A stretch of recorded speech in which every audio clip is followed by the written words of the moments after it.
welcome back to Coach Craig Sports. Today's Tuesday, so we're going to be going over some waiver wire pickups for Week 5. These are guys that are pretty much owned in 50% or less in ESPN and Yahoo leagues. There might be a couple guys there that are just a little bit over. I'll mention those if they are. We're going to go over quarterbacks, running backs, wide receivers, tight ends, and defenses. It's not the greatest waiver wire week, but there is some value out there. Just nothing that you're going to want to go crazy if you're in like a fab league. First off, we're going to start with quarterbacks. We'll go with Gardner Minshew first. He was 27 out of 40 this past weekend, 351 yards, 2 touchdowns, 1 interception, 9 rushing yards. Ended up with 24.94 fantasy points. This is 6 point per passing touchdown scoring. He's available in pretty much half of leagues in both ESPN and Yahoo. He goes against the Texans defense this week that isn't very good, honestly. And I know they just fired Bill O'Brien. Texans are my favorite team. I know a lot about them. But just firing the coach, they'll probably come out to play a little bit better, but their defense still isn't that good. So Gardner Minshew is somebody you could pick up and start this week if you need to. Next is another guy like that as well, Kirk Cousins. He was 16 out of 22, 260 yards passing, 1 touchdown, 5 rushing yards. Ended up with 16.9 fantasy points. It's not the greatest fantasy point game. He's available in most ESPN leagues, pretty much most Yahoo leagues as well. He goes against Seattle this week. They're going to have to throw the ball a lot more. They'll probably be trailing in this game. So it's definitely a matchup he could take advantage of. So he's another streaming option for Week 5. The next quarterback that's another streaming option this week would be Teddy Bridgewater. He was 26 out of 37, 276 passing yards, 2 touchdowns, 1 interception, 32 yards rushing, 1 touchdown on the ground as well. Ended up with 30.24 fantasy points. If you guys watched my video yesterday, he was a top 5 quarterback in the week going into last night's games. He's only owned in about 10% of ESPN leagues, 19% of Yahoo leagues. Goes against an Atlanta defense that, if you guys didn't watch the game last night, looks awful. They can definitely take advantage of that matchup. Then last but not least for quarterbacks that I have to mention once again is Justin Herbert. He was 20 out of 25, 290 passing yards, 3 touchdowns, 1 interception, 14 yards rushing. Ended up with 29 fantasy points. So he had a pretty good game against a pretty good defense. He's pretty much available in a lot of ESPN and Yahoo leagues once again, if you guys are looking out on the screen. He goes against the Saints this weekend. Not the best matchup in the world. But if like Marshawn Lattimore and Jenkins miss again, it could be a more favorable matchup. And they're probably going to be down in this game, so he's probably going to have to throw as well. He's a guy that you can also stash for some more upside in the future as well. Then we'll move over to running backs. First one we got to talk about was from last night, Damien Harris. Sony Michel's now on the IR with quad injury, so he's going to be out for at least 3 weeks. Harris, in the beginning of the game, honestly, I didn't think he looked that good. He got a couple long runs later on as the game went along. He had 17 carries for 100 yards, 10 fantasy points. So he's pretty much taking over that Sony Michel role, essentially. So you're going to see him get a lot of carries, not a lot of passing work. If you're in a standard league, he might be a little bit better for you. Otherwise, he's just kind of like a bench stash at this point. He's only owned in about 15% of ESPN leagues, 31% of Yahoo leagues. Goes against Denver this week. Denver's defense has been decent against the run, not so much the pass. But the Patriots are probably going to be without Cam Newton. So it's a matchup that they might have to run the ball a little bit more. Wouldn't be the worst thing to plug and play if you needed to. He's probably a guy that's going to be like 10 to 15% of your fab budget if you're in a league that uses that. Next up, I got Duke Johnson. This is one that not a lot of people are actually talking about. So he came back from an injury on week 4. He played on 38% of snaps. David Johnson played on 55% of snaps. So it was a lot closer than a lot of people realize. Honestly, he's the better looking back in Houston. Bill O'Brien, like I said, has been fired now. So maybe they find a way to get Duke Johnson involved a little bit more. He's definitely somebody you could pick up and stash. He's not in a bad matchup against Jacksonville this week. He had 5 carries last week for 24 yards. 4 targets, 3 receptions for 21 yards. Ended up with 7.5 fantasy points. He's only owned in about 28% of ESPN leagues and 18% of Yahoo leagues. So there's a good chance he's out there. He's not somebody that you're probably going to spend a lot of fab on, but somewhere between 2 and 4% of your budget. But he's a guy you could pick up and he could pay off big time. Next up is a similar guy, Chase Edmonds. So he played on 37% of snaps in week 4. Kenyon Drake is a little banged up now. He hasn't looked very good. So there's a chance that Edmonds slides into a starting role at some point in the near future. He had 4 carries for 16 yards in this game, 6 targets, 5 receptions, 24 yards, 1 touchdown. Ended up with 15 fantasy points. He's only owned in 25% of ESPN leagues, 36% of Yahoo leagues, so there's a good chance he's still out there. He goes against the Jets in week 5. he's probably a guy you could spend, somewhere between that 3 to 5% of your fab budget and get this week. He's a good long-term play, especially if Drake is injured or just isn't that good, honestly. Another guy we have to talk about is Justin Jackson. His name's on here. Joshua Kelly is the obvious guy, but he's owned in more than half of leagues, pretty much in ESPN and Yahoo. So Jackson's the other guy we need to talk about. They're going to be a 1-2 punch. Kelly's going to get probably the bulk load of the carries, and Justin Jackson's going to kind of take over the pass catching role. So obviously Austin Ekeler is hurt now. He had a hamstring injury, I believe it was.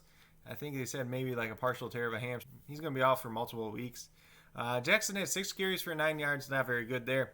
He had 2 targets, caught both of them for 12 yards, and that was against Tampa Bay, who is a good run defense anyways. He ended up with 4.1 fantasy points. I wouldn't be surprised if Kelly gets like 60% of the work and Jackson gets like 40% of the work. Jackson's owned in only 9% of ESPN leagues, 6% of Yahoo leagues. They do go against the Saints this weekend, who have a good run defense as well. So that might favor him more than Kelly in this matchup just because he's the pass catching back. Another one we got to talk about that a lot of people probably aren't mentioning either, Shawn Vaughn.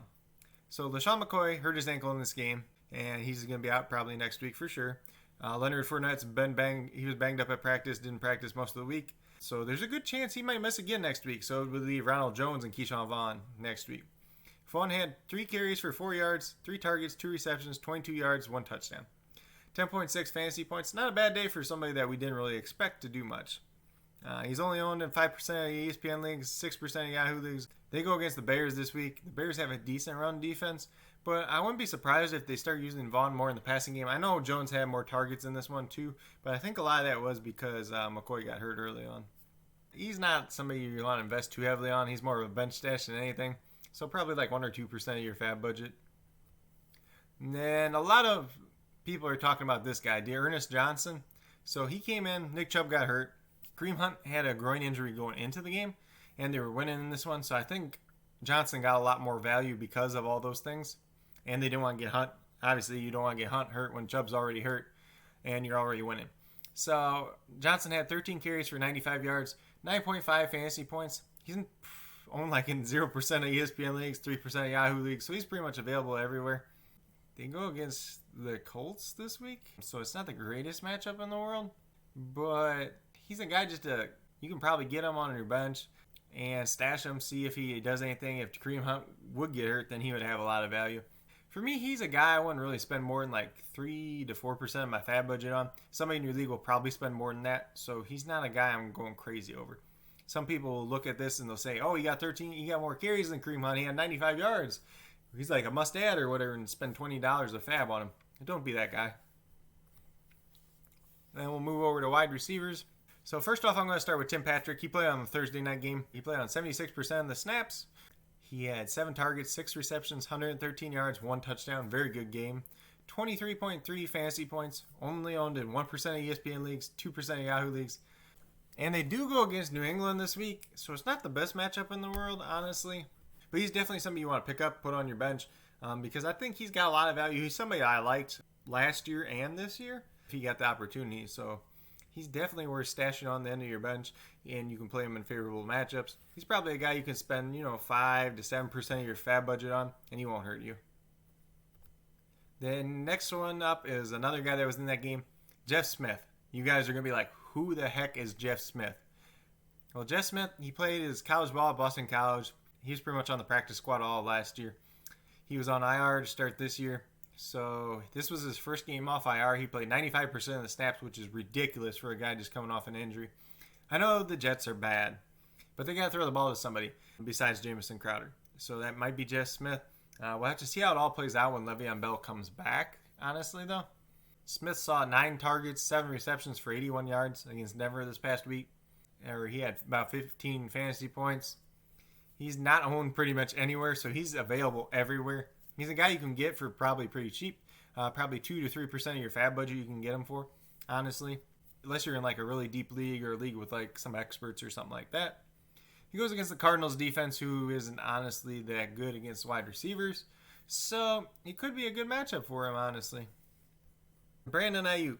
So he was on this list last week. He's on this list again this week. He played 88% of the snaps. So that was encouraging to see, even with Deebo Samuel coming back. Debo only played on like 30-some% of the snaps, but they said he was going to be on a snap count to start with. Aiyuk had 1 carry for 38 yards and a touchdown, so that's good to see him being involved in the run game a little bit. 5 targets, 2 receptions, 18 yards, 13.6 fantasy points. So on ESPN, he's still available in a lot of leagues. In Yahoo, he's more owned, so it's kind of coin flip. He's out there in Yahoo. He's somebody you want to keep on your bench and stash him. I probably wouldn't even play him until Jimmy Garoppolo comes back because Nick Mullins looked awful again. They go against the Dolphins this week, so it could be a decent matchup. Then N'Keal Harry is somebody else that I want to talk about. The Patriots obviously were without Cam Newton last night. Harry, he's like very hit or miss, but he's definitely a guy that should be picked up and owned at least. And he saw 6 targets, 3 receptions, 21 yards, 1 touchdown, 11.1 fantasy points. ESPN leagues, he's owned at about 44%, Yahoo about 35%. They go against Denver this week. Denver's not been too great against the pass so far this year, so wouldn't be surprised if he has a decent game. But he's not like somebody I'm looking to like blow my fab budget on. He's probably like a 2% guy more than anything. Next up, we got T. Higgins. This was kind of an interesting game for him. He only played on 57% of the snaps in this one. The week before, he played on like 70-some%. But they were winning in this game, so I think they didn't use 3 wide receiver personnel quite as much. That's probably the reason why he didn't play as much. He had 1 carry for 13 yards, 7 targets, 4 receptions, 77 yards there. Ended with 13 fantasy points, so not too bad overall. He's still pretty under-owned. He's only owned in about 26% of ESPN leagues, 33% of Yahoo leagues. Goes against the Ravens this week, so not the best matchup in the world by any means. He's probably a guy you want to pick up, stash on your bench. But he's looking like a guy you probably can spend 5 to 7% of your fab budget on, and he won't hurt you going forward. Then we'll move over to tight ends. Tight ends, we're going to talk about a couple again, but the main one is Dalton Schultz this week, played on 77% of snaps. Saw 8 targets, only caught half of them. 72 yards, 1 touchdown, 17.2 fantasy points. He's only owned in about a third of ESPN leagues and about half of Yahoo leagues, which is still pretty under-owned. He goes against the Giants this week. Giants have been really hit or miss against the tight end, honestly. They're not great against the tight end, but they're not awful either. So it's kind of an average matchup. The Cowboys are throwing the ball a ton, so expect him to see a volume in this matchup as well. He should be a good play going forward, too. Last but not least for tight end is Robert Tonyan. I'll admit a little bit I was wrong on this one. I didn't think he was going to be very good. Honestly, he's not really that good, but opportunities sometimes present themselves. He played on 67% of snaps last night. So 6 targets, 6 receptions, 98 yards, 3 touchdowns, 33.8 fantasy points, which makes him the tight end number 2 on the week. He's only owned in about 8% of ESPN leagues, 30% of Yahoo leagues. They do have a bye this week, so he's not, if you're picking him up, he's not somebody you can play this week. Devontae Adams will be back the next time he's on the field, so he's not going to see as many good opportunities. And then with that being said, Atlanta's defense is awful. They didn't even look like they covered him half the time. They're like, oh, this guy can catch the ball. Like, it was just bad defense all around. He kind of lucked his way into this good game. It's probably going to be the best game of his career. No knock on him personally, but I don't think he's going to be a guy you can start week in and week out. So don't go crazy. Please do not spend like $20, $30 worth of fab on this guy. If you need a tight end bad, you can probably spend 5 to 7% of your budget on him. Then last but not least, we got the defenses to consider for week 2. So these are the ones that are owned at 50% or less. Honestly, there's not as good of matchups this week. Arizona, I know they kind of let people down this week against the Panthers, but the Panthers' offense is a little bit more explosive than the Jets. And the Arizona's defense is only owned in about 42% of ESPN leagues, half of Yahoo leagues. So it's a defense. Like, if you need a defense, you've been streaming defense. Then we got Kansas City. They're available in quite a bit of ESPN leagues. And Yahoo leagues, they really got bumped up probably after Cam Newton was ruled out with a positive test. But if they're out there in your league, they go against the Raiders this week. The Raiders have been all right on offense, but they're not a great team overall. Kansas City should be up pretty big in this game, and maybe they can force a turnover. Then last but not least, it might sound crazy. I don't even know how they're owned in this many leagues, honestly, because the Cowboys' defense has been straight terrible. But they're owned in 20% of ESPN leagues and 26% of Yahoo leagues. I don't know how. But they go against the Giants this week. The Giants have Mr. Turnover Machine himself, Daniel Jones, at quarterback.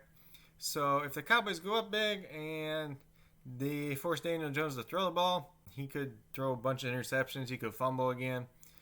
They could definitely get some sacks on him.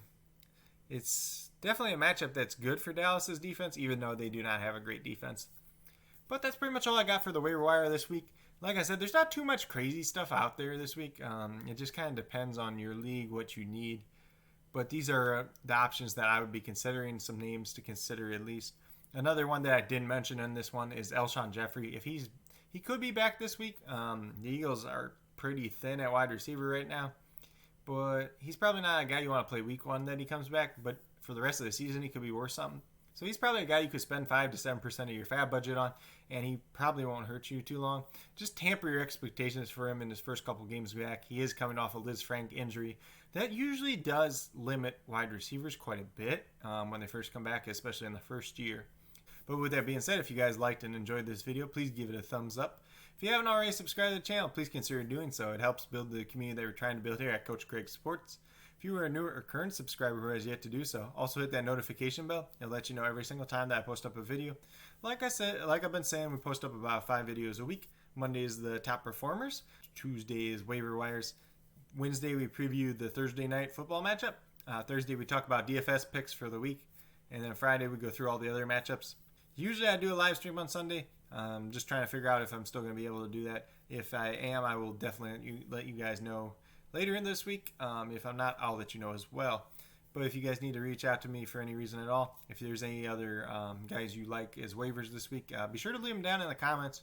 Otherwise, you can also reach out to me at CoachCraigSports@gmail.com, on the Coach Craig Sports Facebook page, or on Twitter at Coach Craig Sport.